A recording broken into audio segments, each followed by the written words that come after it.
با عرض سلام و درود به همه شما دوستان عزیز، کسانی که بیزنسی محیط پروری در مشغولن یا کسانی که آرزوشون یه که محیط پروری خوب شوند، پس باید یک بار انسان چیکار کنه، یک بار از نظر بگذارونه که خودی کمپانی‌های جهانی و رقم یک عالم چگونه محیط پرورش میکنه و چگونه محیط را کلان میکنه و تربیه میکنه. خلاص کمپانی که میخوام امروز گپ زنم دربارش کمپانی اکوابایت جای کاری دائمی میته و کادرهای بهت خوب میکوه، کادرهای در تخصصهای مختلف میکوه و شما درباره این کمپانی میتونین که در اینترنت بزنین و دربارش گوش کنین که چی است یا که بخونین که چی است. انا خلاص سایتش همیه که aquabite.ai.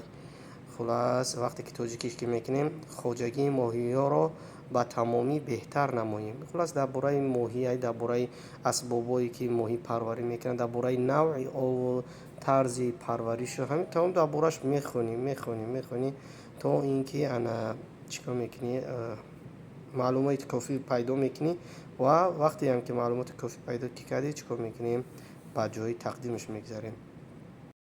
خلاص باید بگیم که این چیز کمپانی در طرف نروژ است، چیزش جای کارش در اینجا میگه که سرکرد از نروژ متحد، یعنی جای کار در نروژ خواهد بود و این چیز میگه ما تکنولوژی رو پیشنهاد می نماییم که به دهقانان ماهیداری امکان میدهد که با طلبات پرورش ماهی به کلی بهتر موافقت کند.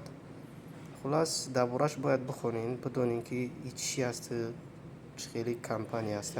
اگر در ساحه محیط پروری چی دارین هوس دارین کار کردن، برای همین شما وقتی که هم در این کار تقدیم میکنین خودی نروژ در کار میکنین. چه خیلی که میبینین در این اینجا برای آفیس منیجر کارگر لازم داره، منیجر آفیسی برگین نروژ. عملیات وقتی پورا یعنی که کار پورا در جایش.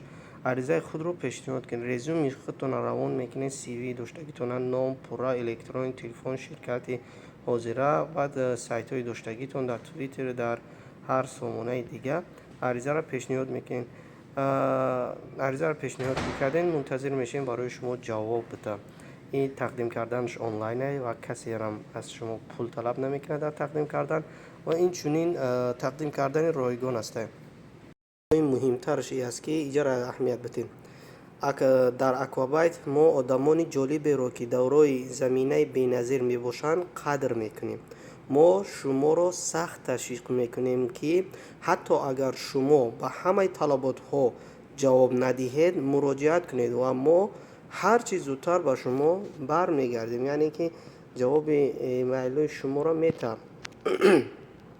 خیلی که درباره مقصد اینجا دربارش میخونی صفاتهای کارش، منفعت ها، مزد رقابت پذیر و سرمایه سخاوتمند، فضای آفیسی به نهایت دینامیکی در مرکز برگین، خوراک نصف روزی رایگان و گزک های رایگان، یعنی سنیکرز یا که چیزای دونگی میگم، سفر احتمالی در محیطی با سرعت رشد کنه، در روزهای اولی آن تجارت را تشکیل داده تشکل داده توانید. خلاص درباره وظیفه عهده‌داری‌ها برای قبول نظارت صفت و آماده سازی عملی سخت افزاری ما برای جایگیری کنی مسئول است. خلاص دربارش کسی که میخواد تقدیم کنه بخونه و این کمپانی همه را چیکار میکنه قبول میکنه.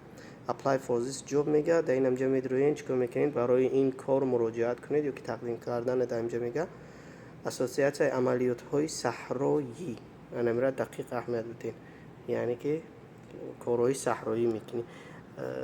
تقریبا یکم هنرم نداشته باشی تقدیم که و خدا خواه انشاءالله که میره در نروژ برگین کار میکنین و چیکار میشود موفقیت و کامیابی برای تمام کسایی که تقدیم میکنن.